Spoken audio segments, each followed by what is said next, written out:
So I will, I'll say hello to everybody. So my name is Matt. And if you're just joining us now, I wanted to just say hello and say thanks for joining us. We're going to get started for real in a couple of minutes. We'll just let people kind of trickle in over the next minute or so. So if you arrived now and you want to say hello in the chat window, if you hit your little chat icon at the bottom of Zoom there, you can say hello to us and tell us maybe who you are and where you're from, and we can just take up a couple of minutes while everyone files in, and then we'll get started.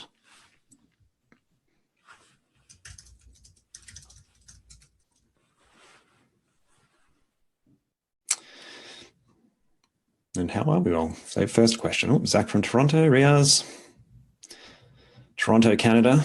Where are you guys located, Catherine and Veronica? I'm in New York City. New York. Boston. And I am in Australia, near Sydney. Wow. It is very early in the morning for me, but I'm excited. All right. United Arab Emirates, Atlanta, Georgia. I'm going to be in Atlanta in a week or so from now for SupConf. Bevy. We have a bevy at the Kickstarter office. Fantastic.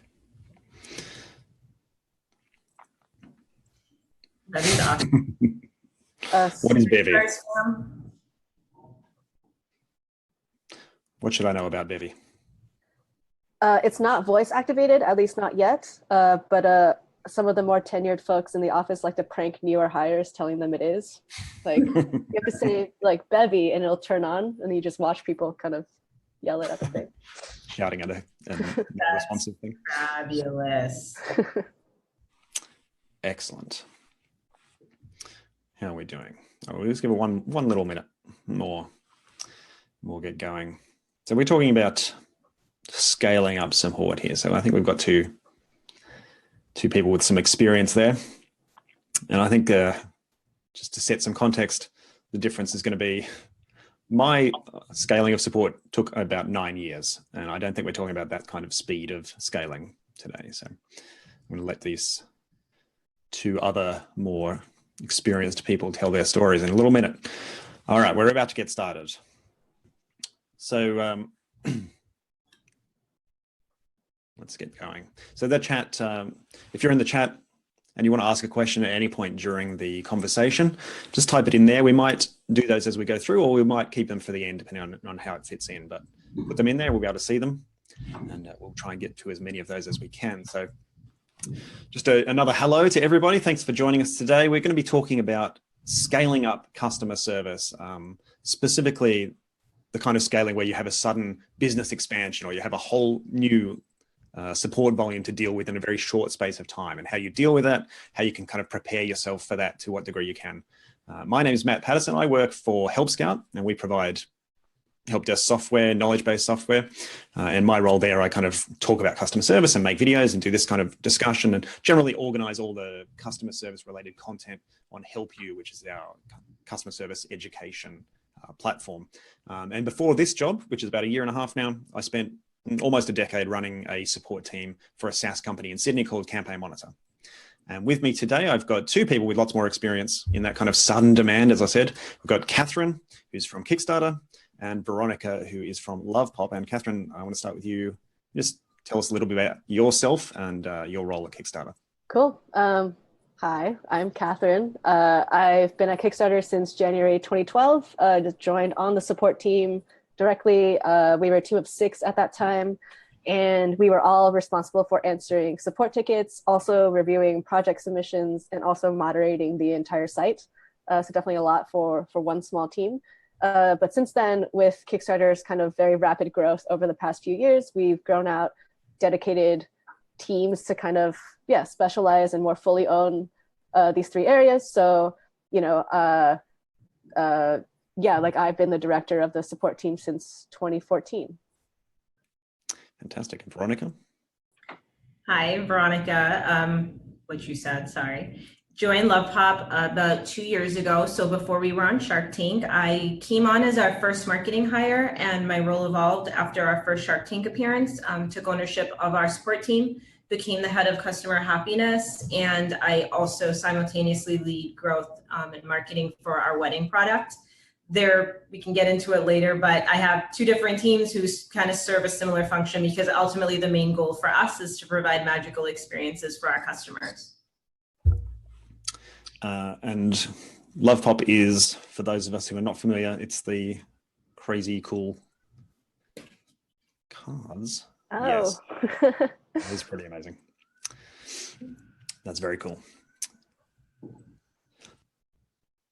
Okay, so today we're going to be talking about, as I said, scaling up service, but not like slowly scaling up over time, but kind of going from a very small volume or a reasonably manageable volume to suddenly a very large volume, and how to cope with that. So, as I said, as we're talking through this, if you've got a question or comment, chuck it in the chat there. We'll try and get to those.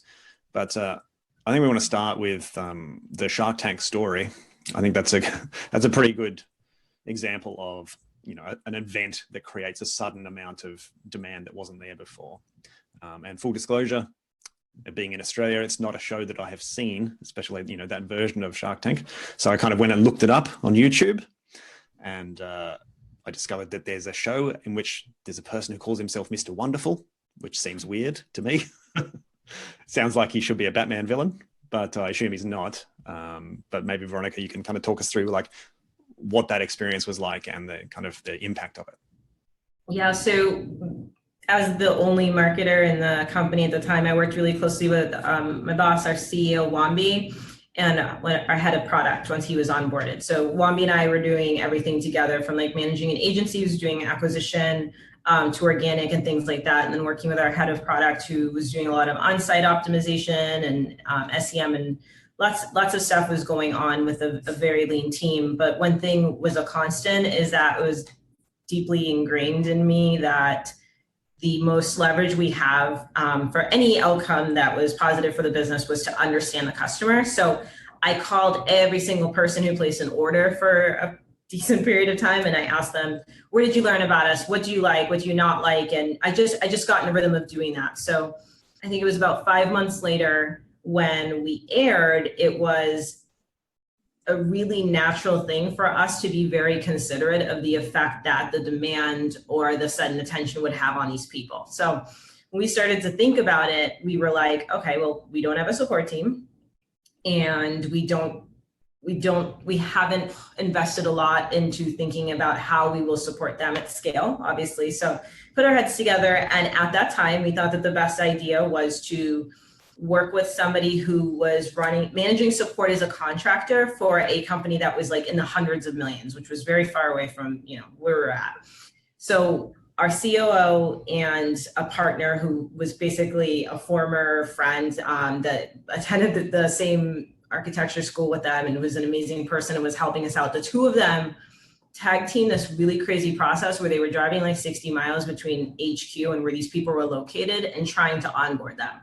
So mind you, I'm like not really a huge part of this conversation because I'm not doing support. I'm kind of like on the periphery. So they spent all this time onboarding these people. We're all super excited. We're ready to go. We're sitting in a circle around our CEO, John, and we're testing and we're calling them up with different scripts, and we're trying to see how they manage customer interactions with us pretending to be the customers. Everyone immediately looked at each other and were like, we cannot do this. We cannot do this to our customers. It's not that they were bad. They were not going to be able to do it the way that we would and with the level of care. I believe it was like an hour and a half before we aired for the first time in front of 7 million people. Our CEO pulled the plug and decided that we would do this ourselves. And the head of happiness was born. No. Wow. So he pulled the plug, which was an incredibly scary thing, because what do you compare that to, right? Where you used to be able to look at every single order that came in and be like, oh, I know Catherine, oh my goodness, she got the new fall bear, like having that real intimate knowledge of every single person who's purchasing up to that point. So we aired, we did it, we tag teamed it. All of us were on phones, all of us were on tickets. And one super memorable moment, a woman called and our CEO, John, picked up and she said in a whisper, she was like, are they paying you well? Hi, ma'am, this is John. You just saw me on the TV. I'm the one with the short hair. It's just like mortified. But you know, the point of that story is there's so many people that we talked to today who remember talking to one of us that night, and that has carried us really, really far. Is they knew there was a human, nothing was fully polished, nothing was methodical. It was literally like, nice to meet you. Thank you for believing in us. We're glad that you called, and moving on to the next 50 calls that would come in. So what happened is we were for the first time closed the following week after Shark Tank so people could enjoy some time off with their families. And I spent that week along with one other team member in a froggy bathrobe on a couch, moving as little as possible, crushing thousands and thousands of tickets, pretty much alone. And so that's how I pivoted to overseeing support. But the impact of Shark Tank is, it's amazing for anyone, whether you get a deal or not, but it's really important that you make the most of that experience. And with a little bit of knowledge that I had at that time about what the impact of suddenly having like 7 million people watching you is, my hypothesis was correct, which is the thing that matters the most is personal connections, and how you treat people during that first interaction will never be forgotten. And so when things don't go smoothly, you will be forgiven because people really understand the human brand behind the whatever product it is that you're selling and offering to them. And I don't want to go on about Shark Tank forever without people asking questions, but a lot of people come to us before they air for advice, which is something that's really amazing, because obviously I love talking about it, and I think that the lessons from it can be applied to anybody who's working in support. Yeah, and I think we'll dig into that a little bit, but I want to hear from Catherine. I think Kickstarter is like a machine that, you know, every now and then produces an enormous number of customers for a small team. So have you got any good examples or, you know, favorite stories? Yeah, that's a good question. I mean, I think just generally virality, the concept or the phenomenon on the internet is just so literally unpredictable, right? I think if someone could really solve how to go viral, then every marketing agent does not be a thing. But I think, you know, the example that comes most to mind for me that I think is most applicable for the subject of this stream is the Fidget Cube project. So if you've heard of it, it's like a little fidget cube device. It's not a fidget spinner, but it's a cube. You know, they originally launched on Kickstarter with a $15,000 goal. They ended up raising over $6 million with over 150,000 backers. So they definitely, you know, were obviously not expecting this number of backers, or just even anticipating the incoming like message or comment volume that would generate. So I think they had a really difficult experience of having to, one, figure out how to scale very quickly while also trying to manage the day-to-day, which is just very, very difficult. So, you know, if I have like one piece of advice that I think we'll get to later in the stream, it's just like, plan ahead. Like, this situation is like doable, like it's solvable, but it's better to not have this happen in the first place, right? So. Yeah, so I mean, in Kickstarter, you kind of do have an indication if it's going well even before, right? Yeah, that's true. You can be prepared to a degree, I guess. Yeah. Some of those are so far outside of what the expectations are that it must be a challenge to. Yeah. Change your thinking from, okay, we need to cope with potentially this to this. So that'd be really interesting. And I think we'll get into we'll start to think about the practical implications of what can you actually do? How can you prepare for it? So what do you tell people at Kickstarter? What do you tell people in terms of what they should be doing at the start to like prepare themselves for dealing with their future potential customers? I think I'll just say generally, I mean, I think this applies to support teams. Well, when you're a Kickstarter creator, often you are also doing support for your backers, for your community, right? So it's all kind of the same. But I would just say, you know, if you're looking to scale very quickly, then I think documentation is key. Just like very clear documentation on like how things work, what expected behavior features are, anticipating common questions so folks can kind of deduce like if something isn't working properly because they know what it's supposed to be like.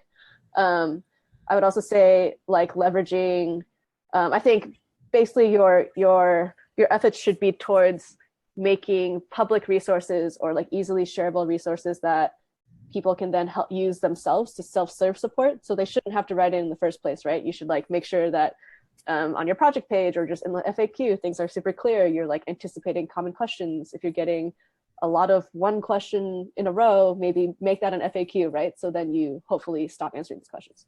Yeah, so like all the stuff that kind of saves time, writing out FAQs beforehand, setting up macros, so not typing out the same response over and over, just really will empower your agents or whoever just needs to quickly jump in on the queues to be more efficient and make sure that the quality that you're looking for is there, the brand, tone, and voice, whatever is consistent because you've set it up beforehand.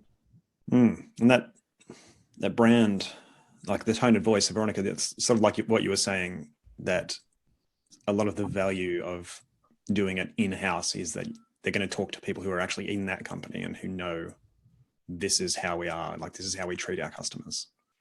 Do you think if you had have tried to stay with that external agency that the relationships wouldn't have been created in the same way?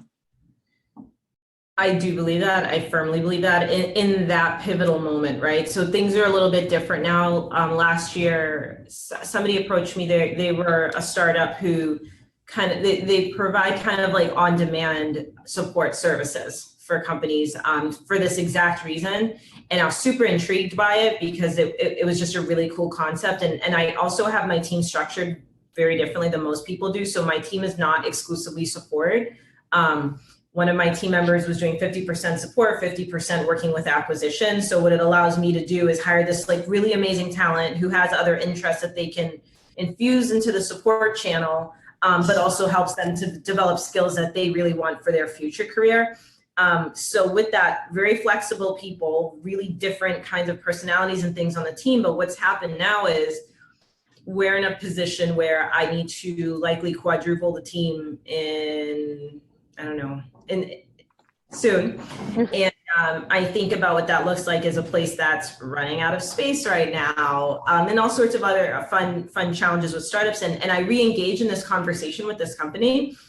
And I'm really excited to try them out because after you've gotten through that very early part of a brand evolution, the voice is kind of solidified, right? Like, who we are, we're confident in that. And that's spread across the team so that I feel more confident now that I can onboard a partner. I understand what I'm looking for, and the stakes aren't as high because I'm doing this at a time where there's not like a national PR event, right? So that first interaction, I believe, could have made us or broken us as an organization. And I've seen, sadly, some Shark Tank companies just not handle that part that well, and it's very painful for them. So in that moment, it wasn't the right thing for us to do, but I believe to scale, you have to start thinking about solutions like that, because depending on the way that you build a support organization. So one thing I feel super strongly about is keeping in mind the impact that my team has on revenue, whether it's a savings that we're generating with this team or whether we are driving more organic reach because of our participation in an acquisition effort. I think it's really important because it solidifies a position of support professionals as more than people who can answer the same question over and over again, which I think is a misconception a lot of people who aren't informed on what a lot of us do is.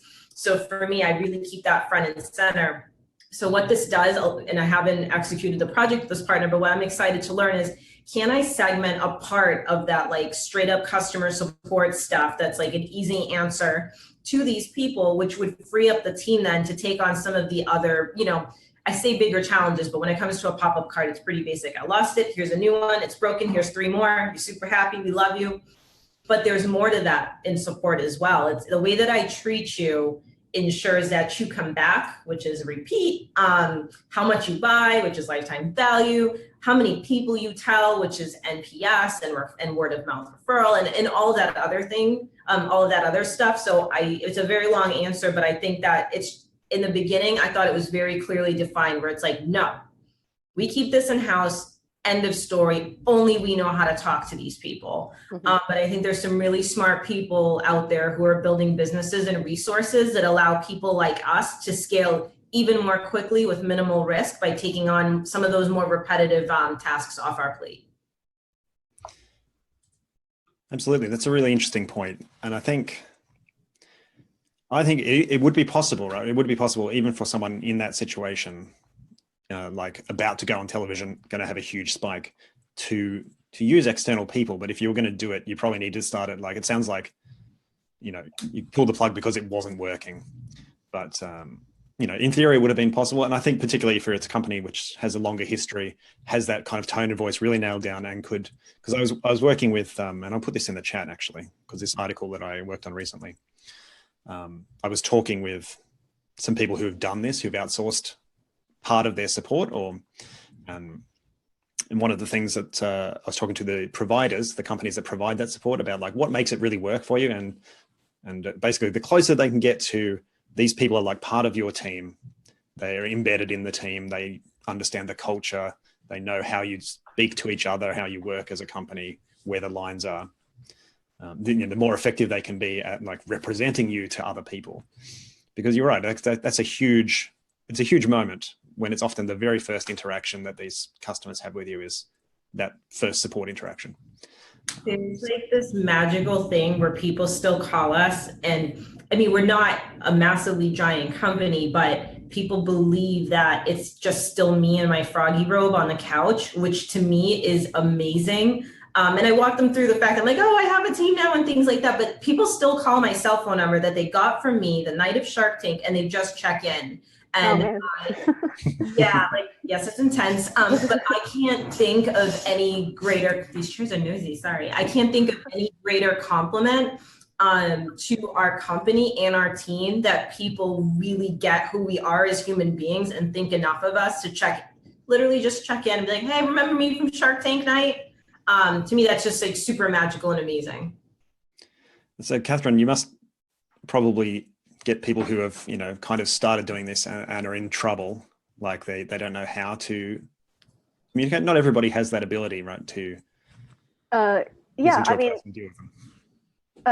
yeah, I mean, I think what's the question about like just so you must have people who come to you who are like, I don't know how to deal with these kinds of issues. Like, how should I be responding? I think a lot of people, I mean, it feels easy to hide behind some kind of elevated corporate tone, right? I think in support, and I think to what Veronica was saying, like keeping a human touch or like having that human connection, right, is almost like more important than actually solving that person's problem like right away, that kind of thing. I think the advice that I give creators the most is about trying to be like your authentic self, just be real. Like, people will get frustrated if they feel like they're not talking to a human, right? Just generally. And I think also the most important thing is to just set expectations. Like, I think the best way for like quick wins to build trust, like early on in support, or just early on in a startup's life, is just setting expectations and then following through on them. So in support, this most easily translates to, in my opinion, like turnaround time. So like if someone sends in a ticket, you should get an auto response back that says, hey, you'll generally hear from us in X days, something like that. And then you work to make that actually happen, right? And so you're like, it's very clear what to expect, so they don't get too impatient, or like understand when they might hear back, so they're like lessens anxiety. And then you follow through. So like that's just like trust building right there, right? So I just kind of say, like, it's as simple as just saying, like, if let's say, I think creators mostly communicate with their backers on Kickstarter through project updates, so which is kind of like their blog, a little different than like support tickets. But I would say, hey, like, even if you are still working on your project, don't have answers yet for like specific questions backers are asking, just post an update, say, hey, we hear you, we're going to work on this, I'll get back to you like in whatever, a month, whatever, and then like actually do it, So yeah. I saw a product I use, it's called Things, like a task management application on the Mac, and released a big new version, and they put up a blog post a week later saying, hey, just so you know, we've got about 10,000 open support conversations that have come in over the last week. This is going to take us a little while to get to, but we are going to work on it. And like, here's the information that is useful to everybody.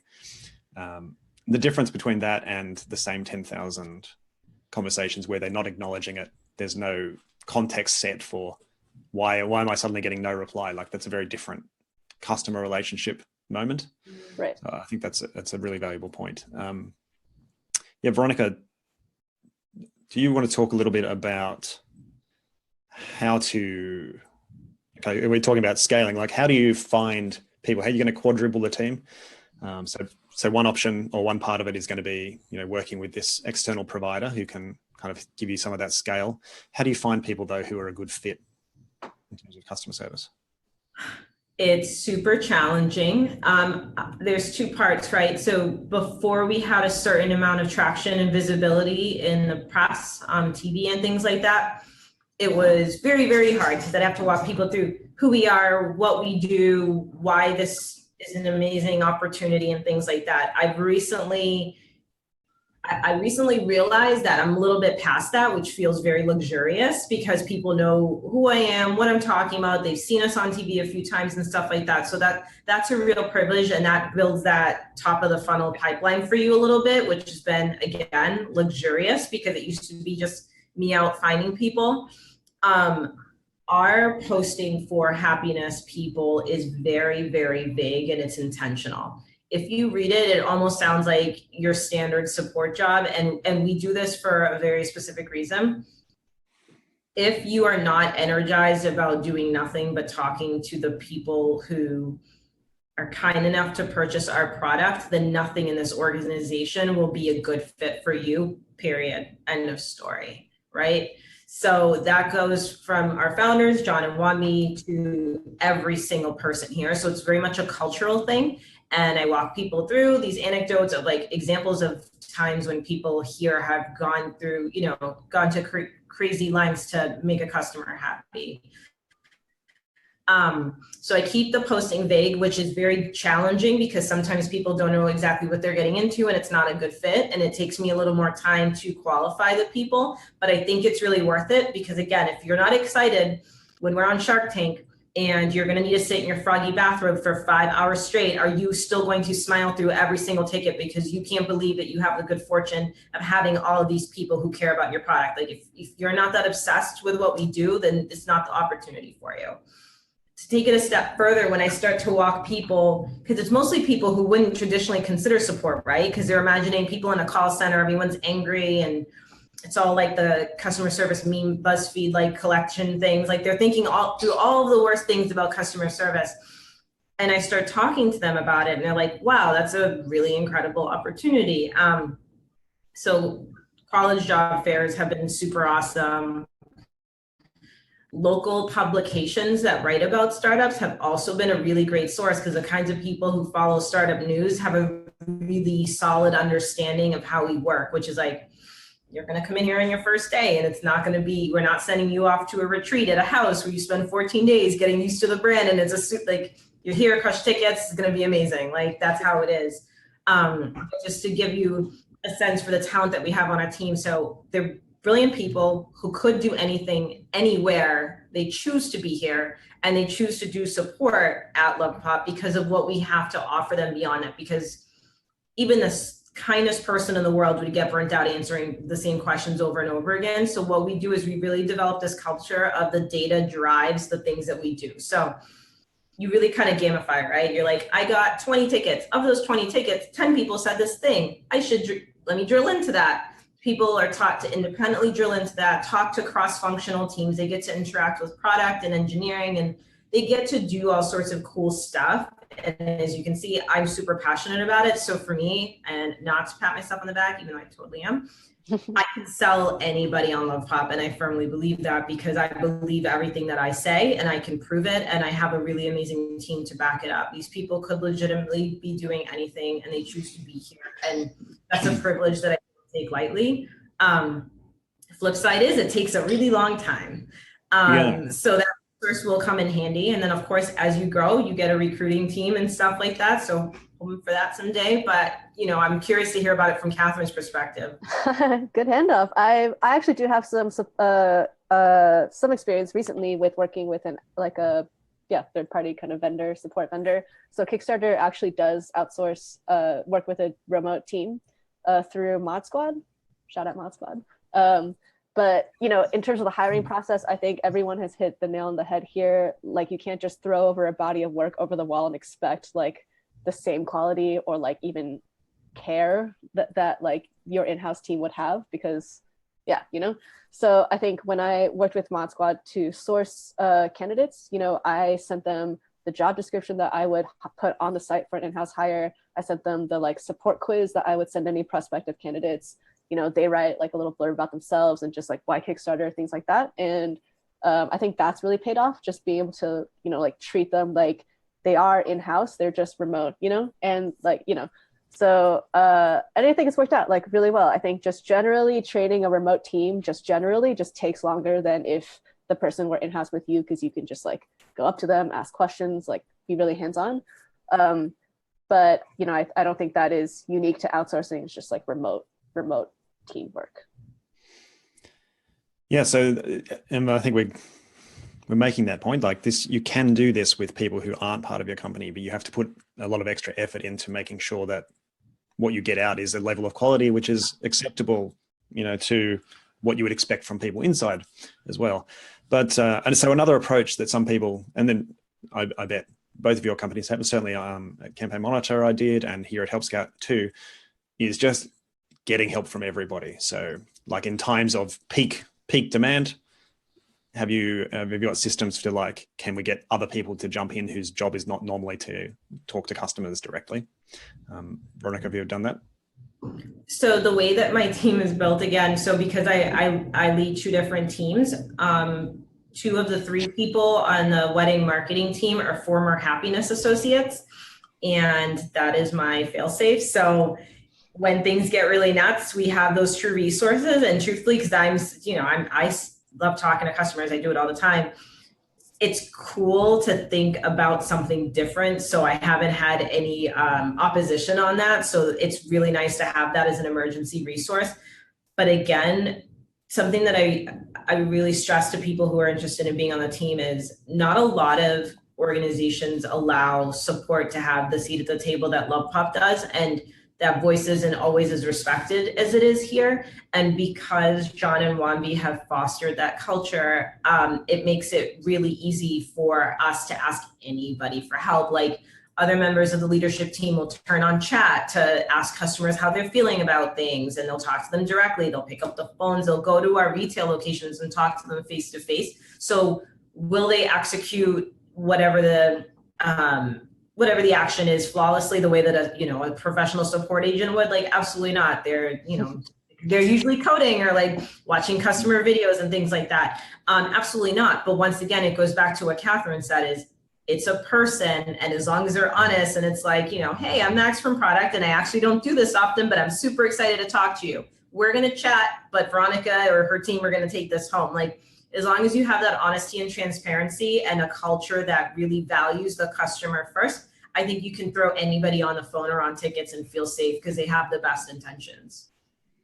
So in terms of the scaling, it's definitely true that everybody needs to care about that customer experience, even if it's not their job, because you're really expecting everybody to be on board for, hey, we've got tons of new customers coming. We need to look after them some way. We're going to figure it out. And yeah, if it doesn't come from the top, that's very hard to do. Like this, it's shocking that it wouldn't, though. Like, I honestly am always super confused how people don't get it. Like, you do understand you have no business with no customers, right? Bizarre. Yeah, you would think so, but it is sadly common. Send them to me. Yeah. All right. That's a new plan. Ship them over for some customer inculcation. Fantastic. So just before we move on, I just wanted to, like, we've already gone half an hour here, so I want to just remind people, if they do have any questions, if you've got anything you want to ask, any topics that you think you'd be interested to hear from Catherine or Veronica on, chuck them in the chat now so that we have time to get to them. Otherwise, we will just probably keep talking forever, and there's always plenty to talk about in customer service. But so I'll throw that out there, put them in, and then we'll move on for a minute, and I'll check the chat there in case there is anything people want to cover. But so yeah, let's talk about in the midst of that like sudden volume, you know, I don't know if a bathrobe is provided to everybody. I love pop, but what can you do? And Catherine, let's start with you on this one. What can you do to kind of get through that actual busy period when it's, you know, it's all chaos and wait? Yeah, I mean, I think we are lucky that we have Mod Squad to lean on. I think they're very flexible with hours and very willing to work with us to, you know, work with our existing agents and team to work out availability. So we really do rely heavily on them for like frontline kind of first touch responses.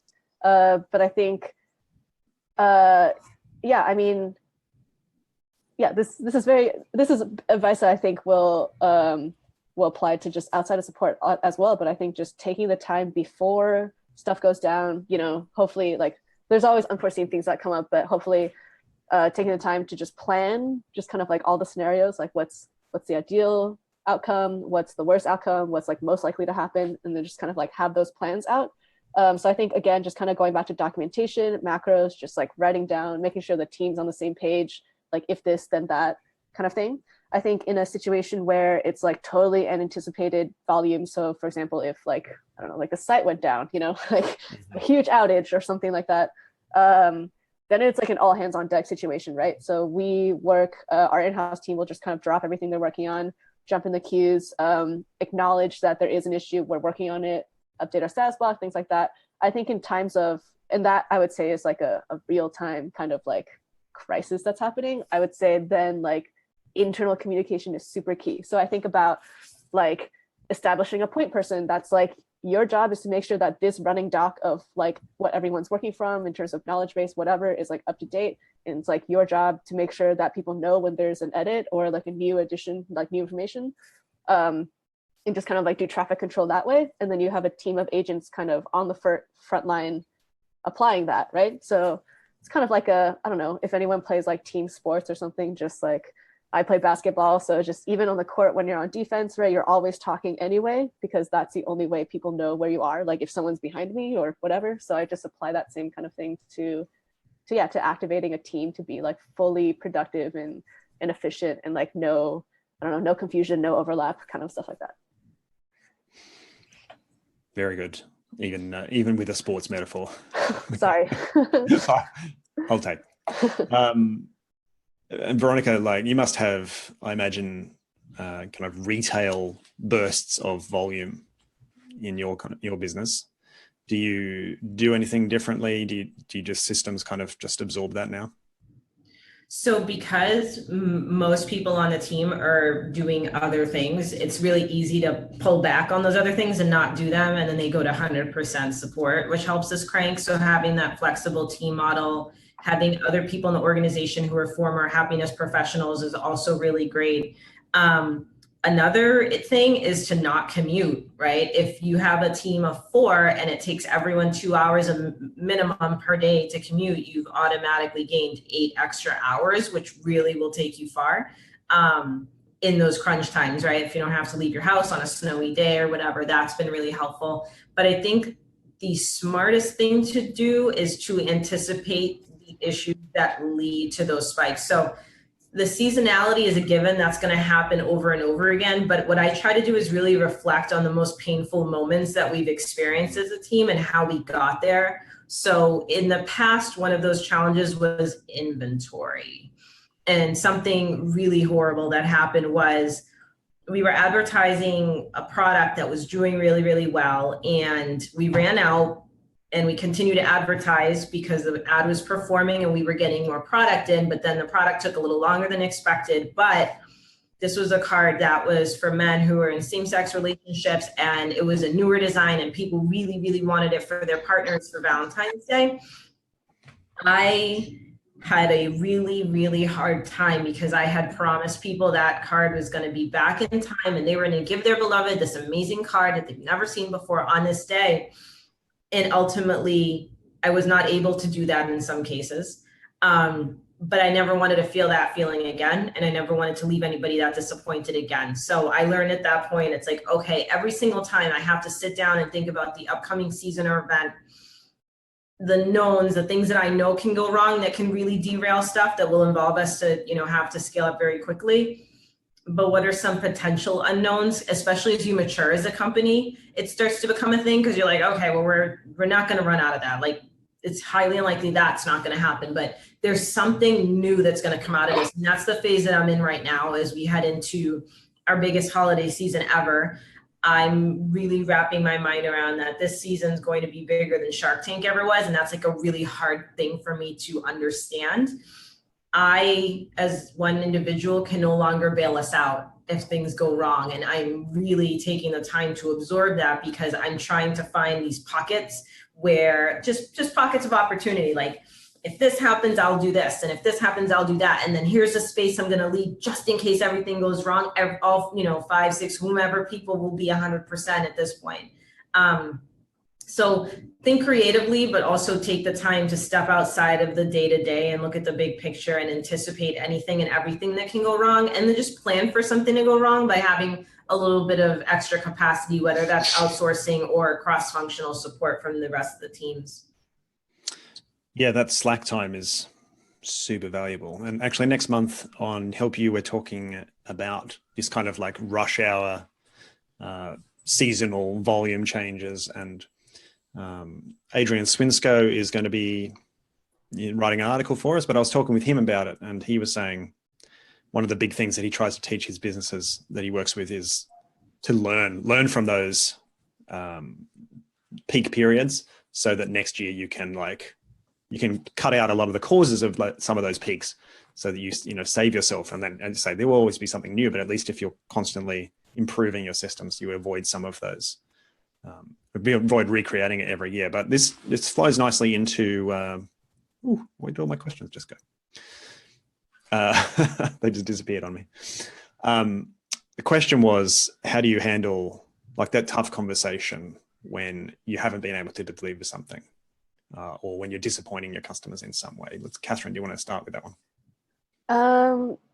Yeah, I mean, honestly, I think just like staying human is just like super key, which is very difficult in times like this, right? Like no one likes to admit they were wrong, or like, these are like uncomfortable situations to sit in just like human nature wise. But I think, the best thing to do is apologize. And when I say apologize, I mean like do it, like actually apologize, right? So like don't be defensive, don't go on about like what you intended to do or not do, or whatever. It's like more focused, like you should acknowledge the impact that whatever happened. This is a little hard to talk about because I don't know if it's like a technical issue or like a policy or something, but like acknowledge that whatever happened had an impact on this customer, right? Like a real one. Like don't dismiss their feelings.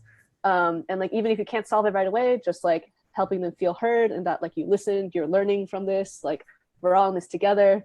I think especially for like an early stage startup or like a smallish company, right? I think people can be more forgiving if they can see that there's a human behind the person they're the interaction, and that the company itself is not trying to hide behind a facade of some corporate like whatever. Absolutely. That question was from Vivian. Thank you, Vivian. Got a couple of other questions, so we'll get into those. What metrics do you use to measure success, and have you started to use customer effort score? That's from Amy. Veronica, do you use customer effort score at Lovepop?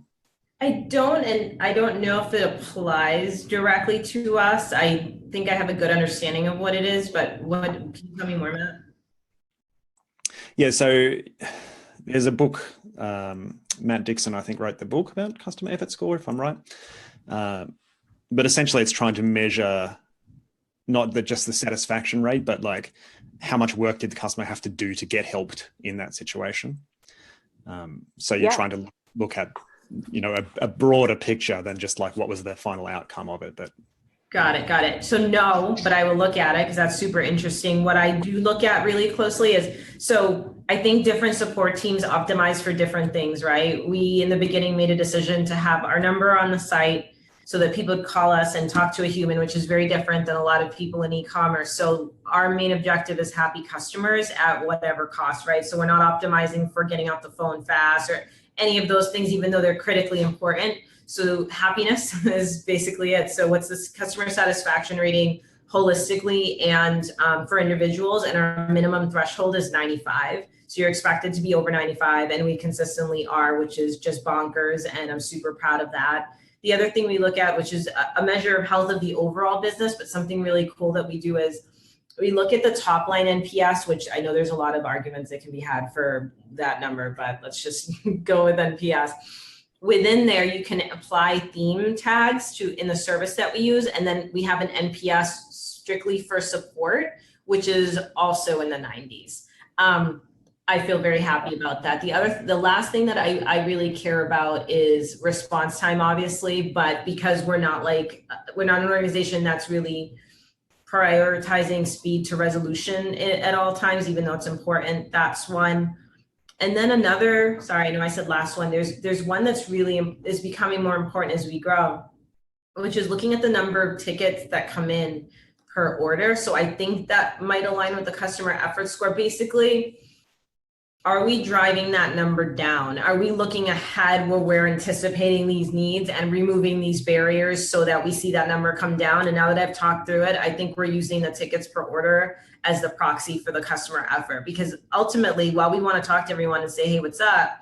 The best thing the best thing possible would be for these people to never need us at all and just be delighted with their product.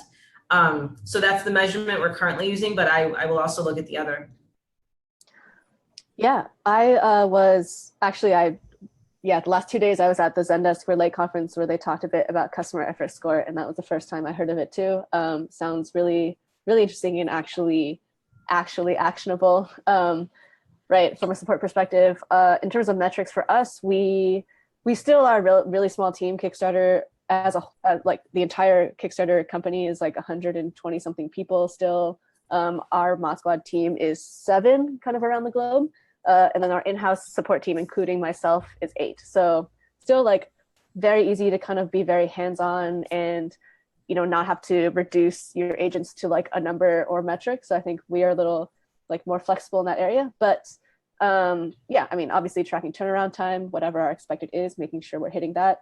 We kind of built our own CSAT survey through SurveyMonkey that asks a series of questions, so it's not so binary. So trying to measure not just did we help you solve your problem, but also how well did the agent understand the question, how satisfied are you overall with the support interaction. And I think drilling down into those questions helps us tease out the feedback we get or the scores that we get, like specifically for support stuff that we can edit on our end, whether a macro or FAQ is like unclear, or a process was just like too high effort for the customer. But then also through that, you also get some feedback from like policies that other teams have, or just kind of like, definitely like product feedback. Things turn into basically just like user stories, like about like user needs and pain points that we just forward to the product team. So that's just generally our workflow right now in terms of metrics. All right, we've got a couple more questions that I think we'll wrap it up at. Okay, so what types of professional development do you provide to your team? And Monica, I think you already have a team who are doing 2 different sorts of roles, which is sort of a built-in development path for them. But do you have an explicit training or learning budget for them? So very shameful to say, no, not exactly. And here's why and what we're doing about it. So very young, we have very noisy chairs, sorry. We have it's a young team in terms of, I think we're about to cross the 1-year threshold with one person, or we're a few months away from that. The way that we've looked at the development is when you come in, we have a really transparent conversation about what are your aspirations and where do you want to be? And then I develop a scorecard and a role that allows people to have those interactions. So I keep coming back to Tom because he's my first employee who's like graduated to another team that's not mine. But Tom had an interest in technical marketing. And so I made him learning that a huge priority. And was it hard for me? Sure, like he's an animal and I would be amazing to have just on support. But it's sort of like that's the deal that was made, right? In exchange for your incredible talent on support, we're going to offer you on the job development in this skill that's really hard to get, entry level experience in. And I do believe that that is literally the most valuable thing that we can offer people, is to be really honest and be like, cool, we get that you love the customer. We get that you see the value of understanding that customer voice in any role that you want to go in, but tell me truthfully what you want to be doing so I can make sure that you have exposure to those areas so we can figure out if that's something you should ultimately pursue or not. Like, you may decide you don't want to. So very much at the core of that team, that is like a thing we legitimately do. We recently hired an amazing head of people. Her name is Julia. And that is a thing that Julia is working on, is making it easier for people who lead teams to look and be like, oh, hey, cool, this is how much you get for every month. This is what we're going to do. So that kind of structured professional development in the support side is something we're doing a little bit ad hoc. So on my wedding team, we're going to do a SQL class together. And on the support side, we've been looking at Zendesk trainings and different conferences and things like that. I expect to be way more structured in that in 6 months or more, because eventually we're going to hire people who are like, nope, support's my thing and that's what I want to do. And I just want to learn more and more about support. And those people will require very different kind of professional development than people who, for instance, want to work with operations or product or things that you just naturally do as part of the team when you're trying to take that next step in your career. So hopefully that's helpful. I know the way we do it isn't very clean, but it works for us. Catherine. Great. Hi. So yeah, I think similar to what you said, when Kickstarter was a smaller company, it was definitely more kind of less structured, less clear what your career path could be. But at the same time, meaning there's a lot of opportunity, right? If you just understand it and can like seize it. But I think I'll just speak to now, we also have like a head of people and like a people team who do just org-wide offer, like management trainings for people who maybe want to become people managers instead of stay on the IC track. A lot of workshops on how to be a good coworker, right? So, running effective meetings, like agendas, time management stuff, how to give feedback, how to have difficult conversations, things like that. A lot of these, I suppose, they're like softer skills just in business or in the office would make you successful. In support specifically, I would say, honestly, help using a remote team like Mod Squad, whose sole focus is to kind of answer the bulk of our like first responses for tier 1, tier 2 tickets, has really helped level up my team in-house. Before we started working with Mod Squad, we had like an in-house, like in our Brooklyn office, like in-house weekend shift, like no off-hour support, stuff like that. So it's just not even, does that not even scale just long-term? But it's just not great support to provide to your users, right? If you're just kind of like 9 to 7, like Monday through Friday, that kind of thing. So since we partner with Mod Squad, right, that means if you think about support in one facet as kind of data collection for product, right? Like every ticket, if you tag it a certain way, that's a data point. I see like Mod Squad's task being like the primary data collection part. They're like helping solve users' problems, but they're also tagging it a certain way so we can pull that data. We don't have to like answer the tickets ourselves, but we can just like see what's happening, like larger term trends. But yeah, like it's freed up a lot of time to take the in-house team away from the queues, work on projects or ownership in support. Like one person on my team was recently officially like Zendesk certified, like he took the test and studied for it and passed. So now, he's like our architect for Zendesk with all the triggers, tools, automations, what have you, and like designing that workflow. And then like other people just learning a lot about like data. So like kind of these metrics questions, right? Like how do you learn more about how to illustrate the work that your team does quantitatively, not just qualitatively.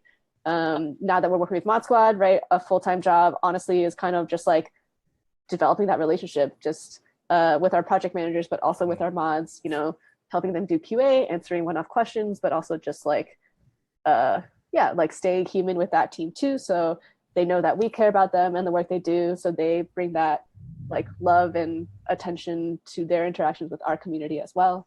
So I think it's all good. Like yeah, there's a lot. I think there's a lot of stuff you can learn in support that is outside of doing tickets that can still make it, that obviously makes an impact as well, and does not detract from the overall support experience, right? I like want to shadow Catherine. Do you guys do, I don't know, can I do an internship there or something for a week? No. You can come visit. Come visit. Yeah. Fantastic. I think we're almost out of time. I'm going to get, Carolyn asked, what support systems do you both use and what do you love about them? Okay. So let's do that quickly. Yeah, we use Zendesk primarily. And through that, we do, primarily email support, some Twitter support. But I think Zendesk is great. They have a lot of, I know that they are trying to make like a support software, like help desk, like out of the box kind of work for you without needing developers, without needing like minimal kind of like technical knowledge.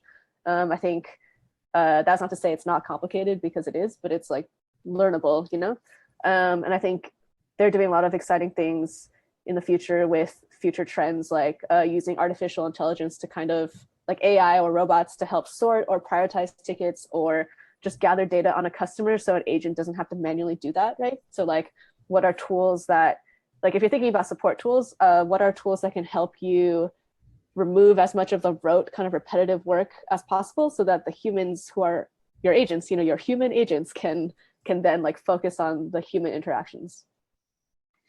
And you use Zendesk as well, Veronica? I do, and I don't have a super good answer for why, other than that's what was there when I took on the team. Honestly, same. Like it was there.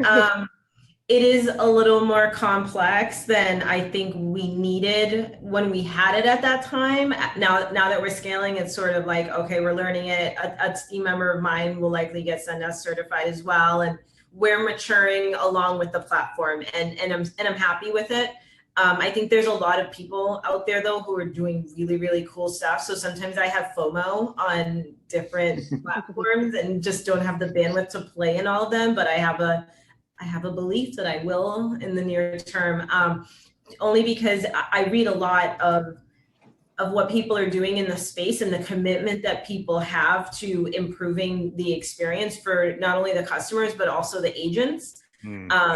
So it's something I'm super passionate about. Like personally, obviously it's what I do professionally, but I'm 100% not the most super awesome person for telling you like, here are the tools you need to set up the best, customer support team. I'm still learning in that regard, but I can say that we have it set up in a way that allows us to crank through tickets. I can do 50 in an hour. So I'm satisfied with it when we look at like the low budget metric, which is like, how happy is my customer and how quickly can I get through all of these? And on those counts, we're killing it. So I keep it kind of basic, but we're quickly getting to a point where we're going to have way broader needs. And that's why I've started the investment of like looking at trainings for the team and investigating other options just to make sure that we are actually where we belong from a support platform. Absolutely. And of course at Help Scout, we use Help Scout. But I just posted in the chat there, I wrote this article about like, how do you pick the right help desk software? And this is not about Help Scout. This article is just about like, what are the things you should think about? Because as I say, at different stages, different things will make sense. You'll have different needs. So this is an article that will help you kind of think through like, which one is the right one for me at this particular time. But I wanted to wrap up. There's a good question here. Sorry. There's a good question from Michelle, which is a good question to finish on, which is, if you look back at the kind of quick scale experiences you've been through, is there anything you would have done differently or that you wish you'd done in your planning for that kind of scaling period? Catherine, you want to kick us off there? Yeah, let's see. We have, this is a resource that I shared with the Help Scout team, so I think you'll be blasting it out to your followers as well. But, in terms of like a quick scale, like actually all hands on deck org level situation that Kickstarter went through in 2014, we had a security breach. And there's a blog post, you can read more about it. Don't worry, everything's fine. Like change your passwords, like that's, but that was truly like an all hands on deck situation over Valentine's Day weekend. It was also a 3-day holiday for some 3-weekend holiday weekend for some reason. But, I think obviously what I would have done differently is not had a security breach in the first place. But but I think, I think we did actually a great job of just really having documentation out for like anyone who wanted to help could jump in and understand exactly what their role was, right? But I think also just, yeah, like keeping calm in like the line of fire, just like not panicking.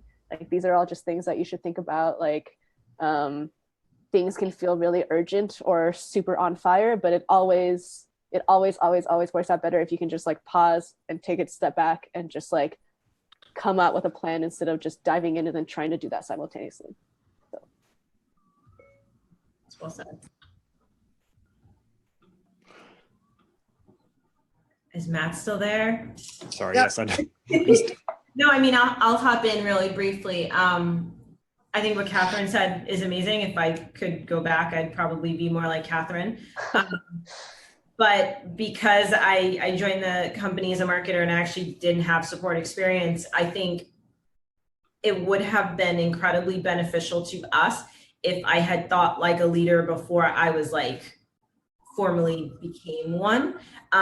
Peer leadership is something that I value tremendously in others and myself. It's like, how can you inspire and motivate people when they have no reason to listen to you? I think is the most important thing in the world. So what I would have done is I've been like, okay, well, I don't formally lead this team, but nobody's currently doing it. And if I think to the kind of organization that we're building here, which is a place that wants to create 1 billion magical moments for people, that's a big company. And what does a big company need? And what I would have done is I would have spent more time thinking about the onboarding of the people who join the team and also just formal documentation internally. So similar to what Catherine said, but the Love Pop way, because our needs are very different than those of your customers, is just for sure. making people, it's just so much more simple, which is it's a blessing. But because it's simple, I think you have to be careful that people don't get really comfortable with that and understanding that a spike in a certain kind of phone call sounds just like, oh, I just got a bunch of phone calls. But what it actually is maybe one of the product team's tasks didn't get executed in the way that they thought it would, and they're really busy. And what that means is, you exhibit that peer leadership, quantify that issue, measure it, and give it to them. So if I had a resource for people to refer to when these kinds of things happen versus it being this tribal knowledge that will only get you so far, I think we would have been in a better position. So learn from that, take the time to get out of the ticket crushing, set that expectation that Catherine mentioned. People that I'll get back to you in 48 hours. If your card's missing, you'll get it right away. And take that time away to do the work that's going to set you up for success in the future when you're way bigger.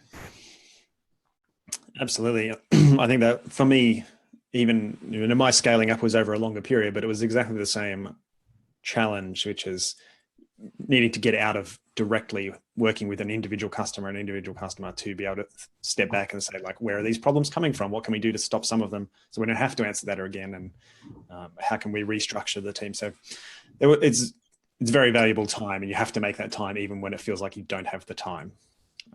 This has been a really great chat. I wanted to wrap that up there. I want to thank everybody for watching in the Zoom directly and on Facebook as well.